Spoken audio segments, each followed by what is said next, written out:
abandoned person as a single parent is this person that the other partner, the other person in the marriage has actually left them. Hi everyone, welcome to my channel.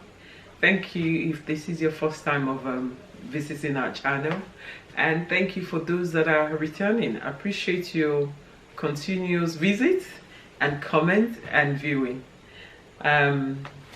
We've been looking at type of single parents in the last few weeks, or should I say last few videos. Thank you for those that have commented on that. But today we're going to look at we're going to start looking at something new. We're going to start looking at challenges faced by single parents. If you remember in the first video, I think the very first video that we loaded to our channel, we were talking about challenges that single parent face, but it was just spoken about in a glancing through. So I'm not sure if we talk about 4, if we're going to talk about 5 or 6, but today we're going to start. So the first one, which is general and common to everybody, which is called, it could be stigmatization or ostracize people. You separate people. So what is stigmatization? Imagine on your table you have a white tablecloth, and you drop a bit of coffee on it or oil. Straight away the stain is obvious. The cloth that's on the table is being stigmatized. Sometimes that's how some people treat single parents. Single parents are stigmatized. They're labeled. They're saying this person is single parent, this person is this, and stigmatization where it's a mark. Take for example the tablecloth that I explained. If that tablecloth is not quickly taken away, washed or bleached, the stain might be permanent on it. If you're being stigmatized and you don't quickly remove yourself or caution yourself or ensure that stigma does not stay on you, or you do not accept that stigma, it's likely to have a negative effect on you and also your children. Single parents can be ostracized. What is called ostracization?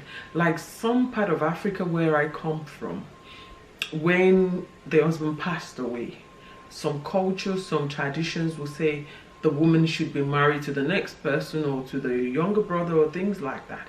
And if you find sometimes, especially in this time that we are in, or someone like my age might not want to be married to that person, might not want to be partaker or partake in that kind of tradition, and then they become ostracized, they become segregated. So they ostracize from the family culture, from the family setup, because they would not conform to say you have to shave your head, you have to marry the next person, or you have to move into this person's house. So because they are not conforming to that traditional standard, they are ostracized. But when it comes to stigmatization, ostracization, the main important thing and the main solution to you being able to live with those things is to ensure that you do not stigmatize yourself as a single parent. You do not ostracize yourself as a single parent. That's the major thing. It has to be a mindset, and you have to be purposeful. I am me. I am a person that is important. So don't let anybody label you, and don't accept labeling from anybody. Be you. Be genuine. Be focused. When you're focused, you're able to move on. Why people are saying you can't even move on. So do not stigmatize yourself because some set of people are stigmatizing, ostracizing, or discriminating against you. And also, you know, like the Bible says in the book of Isaiah 61 that says God gives us beauty for ashes. In the process of being stigmatized, being ostracized, being discriminated against, if you focus and you're carrying on in your journey with dignity, you would be surprised that God would turn the ashes into beauty. And I tell you, it is only God that can turn those ashes, because all those things that you're going through, they're ashes. Ashes mean the end of sin. They're ashes. But because God is with you and you now lift yourself, because even if God be with us and we refuse to conform ourselves, sometimes things might not seem as what they need to be. So if you're being stigmatized, just stand and believe that God can turn ashes into beauty. The second thing I would look at today is our finances. I do agree that not every single parent do suffer financial challenge, but I tell you, majority of single parents do have financial challenges, especially for people that have younger children, because in the kind of the part of the world that I live in, you have to pay for childcare. Not only paying for childcare, you have to provide a lot of different things for your children. And if there might be government help, if you're qualified for government help, the help even that the government gives goes as far as it goes. Even if you're working, your job, your income from your job is not just specifically to look after your children. It goes into a lot of avenue. It goes into rent, it goes into feeding, it goes into a lot of things. So because of that, you have to be financially, very, very financially wise and prudent. For your childcare, if you don't pay childcare, you can't go to work. So childcare is important and necessary to be paid. For your rent, it is important you pay your rent, you pay your bills, and also, of course, your taxes. It is important that you pay. So everything that is, there are certain things that you do financially that are important, that are necessary, that needs to be done. So to be financially prudent, my suggestion would be to do the important things. Do the needy things. For ladies, we love to dress good, which is no problem and there's no sin. For ladies, we like to be part. We like to buy things. But something I will pick on here, it's not that I don't do it, I'm not a saint myself, but the one thing I'll pick on is, especially when it comes to buying clothes, buying shoes, buying jewelry, buying makeups. Do you need, for you to be able to manage your finances properly, because financial challenge is real. So do you need 3 colors, 3 shades of red, 3 shades of green? Do you need yellow? Do you need how many shade of yellow? Do you need how many shade of green? Or do you need how many green, yellow, green? These are for women. I'm talking as a woman, and I know, I've been there, I do it, we all do it. All those things are the things that we can look at and cut down on. So for financial buoyancy and wiseness, it'd be good for any single parent, even not just only single parent, for everyone to cut down on their wants, their needs. There's nothing we can really do about most of our needs apart from to ensure we manage it and finance it and service it properly so that we don't go into debt.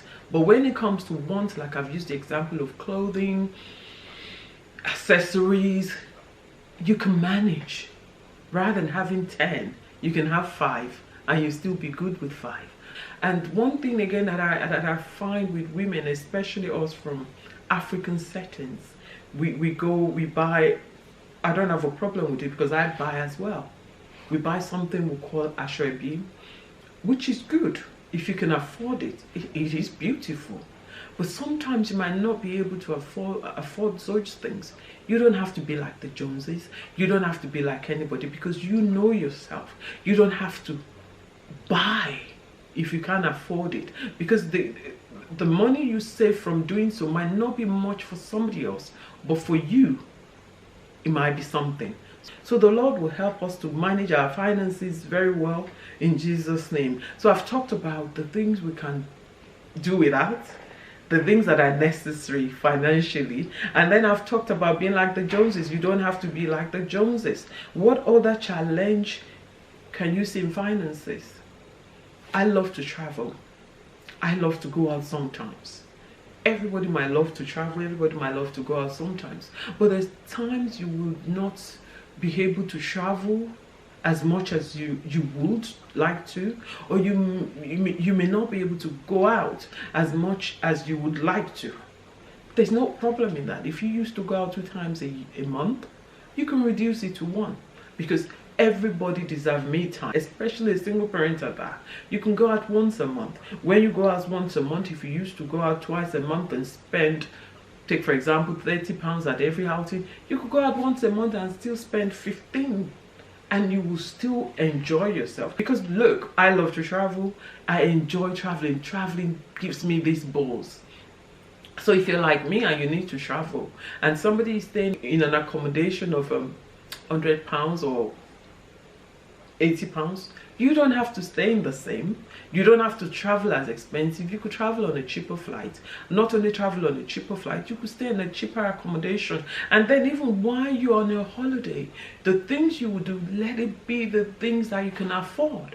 The main purpose of it is the affordability for you. The Bible also says in Matthew, the book of Matthew 6, it's I think from 31 to 34, it talks about our God is able to provide for us. And I'm paraphrasing it. You can check it at Matthew 6, 31 to 34.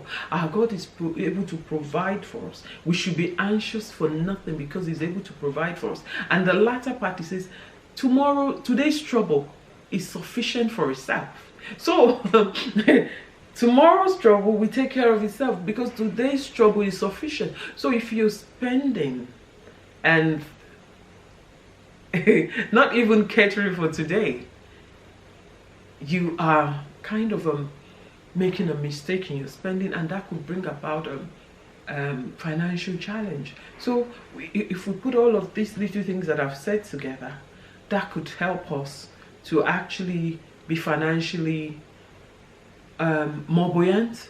And the third thing I'll talk about very quickly today, emotions. I'll touch on it briefly so that at least when we come back on it, we can carry on looking at how our emotion affects us. So what is an emotion in the first place? How do we exhibit emotion? What does emotion mean to you? What does emotion mean to me? For me, emotion is the reaction, the action, the non-actions, and the passive action, the non-passive action, the reaction to things, the reaction to life.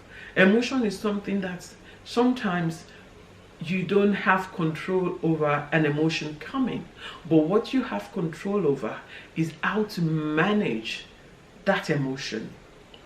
Physical emotion. What does the physical emotion mean to you? What does your body emotion mean to you? What about walking? What does it mean to you? What of your actions and reaction? What does it mean to you? Emotion comes in different ways. There's physical emotion that when you look at yourself, sometimes you might think, am I completely losing it? Am I completely gaining it? How do I cope in social emotion? When I go to an event, how do I portray myself? How do I carry myself? How do I let the environment affect my thoughts, my actions, and my reactions? How do I behave in social gathering? What are my reaction and action to social gathering? Because don't be fooled, you get to social gathering that the things we've talked about, which is discrimination, stigmatization, ostracization, will start to show from some people towards you. Don't fool yourself. This would happen. And because this would happen, how do you now cope with your social emotion? Spiritual emotion. How do you cope with that? When you go to a spiritual environment, sometimes spiritual environment might not accept you, might not accept a single parent as the norm within that. How do you cope with that? Sometimes some actions, not just only actions, some preaching, some talking, some teaching makes it perfectly clear that, well, you're here, but you're not really spiritual enough for us. How do you cope with that? When we come back in our next video, we will look at emotions, we'll look at reaction emotions, and we'll look at how to manage our emotions. Thank you so very much for watching, for clicking, for comment, and for your continual support. I hope today has been educating enough, and in the meantime, please keep your emotion in check, and also click and subscribe to our channel, and also please feel free to share and comment. Thank you for coming back. God bless you. Bye.